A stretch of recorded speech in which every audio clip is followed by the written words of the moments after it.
Culture Média, 9h-11h tous les jours sur Europe 1 avec Thomas Hill, et à 9h13 tous les jours, c'est l'heure de la session de rattrapage de Jean-Luc Lemoyne. Et alors Jean-Luc, ce matin, première chose, vous portez plus de masque, j'imagine donc que vous êtes guéri? Normalement oui, je suis à nouveau négatif au Covid. Ah, ça fait plaisir. Et c'est un soulagement, car la semaine dernière, j'avais eu la bonne idée de mettre une photo de mon test positif en story Instagram. Ah oui, c'est vrai. Et vous savez pas le nombre de gens qui m'ont écrit pour me féliciter en pensant que j'étais enceinte. Donc, fini la grossesse et le Covid, je suis opérationnel. Félicitations Jean-Luc. Ouais. Et alors pour votre guérison, Louis Dreyfus a tenu à être parmi nous ce matin. C'est pas vrai, c'est pour ça qu'il est là. Voilà. Mais comment ça me fait plaisir. Cœur sur vous. Non, mais c'est pas vrai, c'est pas vrai. Merci, c'est gentil. Je me disais aussi, ça sentait la fake news. Vous êtes si machiavélique, Thomas, malgré votre tête d'Harry Potter périmée. C'est dur. Plus sérieusement, Jean-Luc, Louis Dreyfus, président du directoire du groupe Le Monde, j'imagine que c'est quelqu'un qui vous parle. Oui, évidemment. Mais enfin, je vais pas vous mentir non plus. Il me parle pas tous les jours.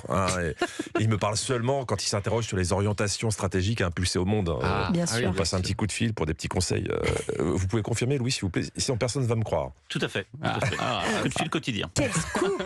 Voilà. Ça pose quand même un personnage. Ouais, Jean-Luc. Moi, j'écoute toujours Louis Dreyfus parce que c'est un homme qui a une vision claire des choses. Je vous ai écouté définir ce que devait être un leader et je crois que je peux vous conseiller quelqu'un. Donc aujourd'hui, il y a 3 qualités pour être un grand directeur, à mon avis. Il faut savoir incarner, il faut savoir animer une rédaction, et puis il faut avoir une vision de la transformation. Oui, monsieur Dreyfus, Thomas Hill est l'homme qu'il vous faut. Mais clairement, voilà, bien sûr. Il peut incarner. Oui. Du moment qu'on précise pas ce qu'il faut incarner. Il fait très bien Jacques Dutronc, par exemple. Ouais, c'est vrai. Voilà, c'est ça. Ou le bruit du dérapage de voiture avec sa bouche. Il veut le faire. Oui, non, ça c'est un cheval. Il sait très bien animer une rédaction. Vous verriez l'ambiance qu'il met à la rédac quand il fait son fameux zizicoptère. Je pensais pas que vous allez me suivre là-dessus. Et enfin, il y a une vraie vision de la transformation. C'est très impressionnant. Il suffit de dire apéro et hop, il se met en arrêt comme un CTR irlandais. Ça, c'est Julien Pichenet, pas du tout.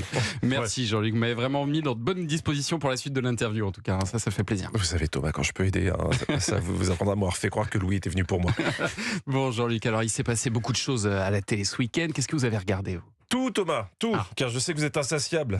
Déjà, j'ai regardé 100% logique, où chaque samedi, Cyril Ferraud maltraite les familles avec ce genre de questions. Quel jour de la semaine à 2 syllabes est la veille et le lendemain d'un jour à 3 syllabes? C'est pas de la violence morale, ça? Ah si, je l'ai. Toi, t'es chez toi avec tes enfants qui se rendent compte que leur père est complètement teubé, car ils comprendront à peine les énoncés. Non, franchement, on aime beaucoup Cyril Ferraud, mais à un moment, on a envie de le taper, en représailles. Parce que même quand il explique les réponses, on sent qu'il est content de nous enfoncer. Les 2 trains, ils faisaient le même trajet. On vous a dit dans des conditions strictement identiques. Des conditions strictement identiques. En même temps, c'est 100% logique, c'est pas 100% français.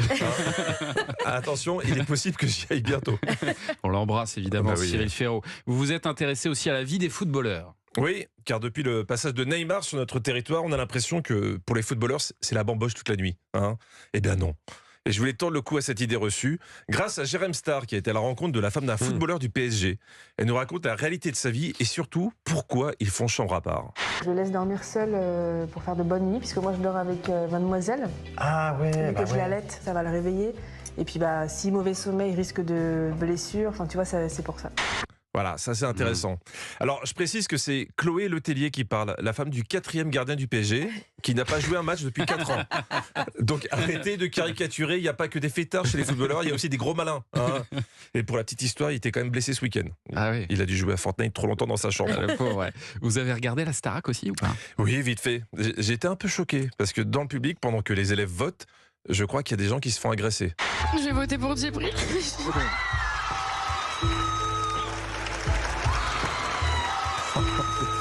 Ah oui.